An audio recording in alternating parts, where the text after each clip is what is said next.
Professor Nageshwar మేధావి కాదు తీవ్రవాది అంటూ బీజేపీ ఎమ్మెల్సీ సోము వీర్రాజు సంచలన వ్యాఖ్యలు చేశారు. అతను బీజేపీకి వ్యతిరేకంగా పనిచేసే ఉగ్రవాదిగా వివరించారు. కమ్యూనిజాన్ని కాపాడుకోలేక ఇలా టీవీల ముందు మాట్లాడుతున్నారని మండిపడ్డారు. జమ్మూ కాశ్మీర్లో పీడీపీతో ఎందుకు పొత్తు పెట్టుకున్నారని గతంలో నాగేశ్వర్ తనను అడిగినట్లుగా చెప్పారు. అవసరమైతే ఓవైసీతో కూడా పొత్తు పెట్టుకుంటామని తాను జవాబిచ్చినట్లుగా సోము వీర్రాజు గుర్తు చేశారు.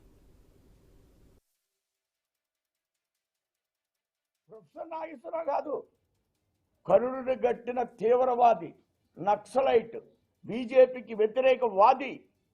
మేధావి కాదు. దేశంలో కమ్యూనిస్టు రక్తాన్ని తాగినటువంటి వ్యక్తి. నేను ఈవేళ చెప్తున్నా, అతను మేధావి అని ఎవరన్నా అంటే మనకు సరైనటువంటి ఆలోచన లేదని.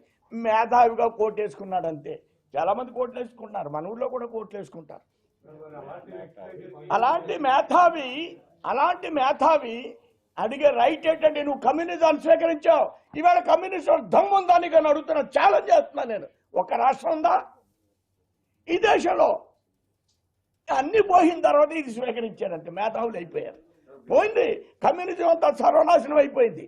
ఇప్పుడు మేధావి అయిపోయాడు, టీవీలు పెట్టుకుని మాట్లాడుతున్నాడు. ఏంటి ఉపయోగం ఏంటి? నీ రాష్ట్రాలనే కాపాడుకోలేనోడు పోయి నువ్వు ఎవరికి ఉపన్యాసం చెప్తావయ్యా? నీ కమ్యూనిజాన్ని కాపాడుకోలేనోడి ఎవరికి ఉపన్యాసం చెప్తావు? దేనికి నీ మేధావితత్వాన్ని అడుగుతున్నాను నేను.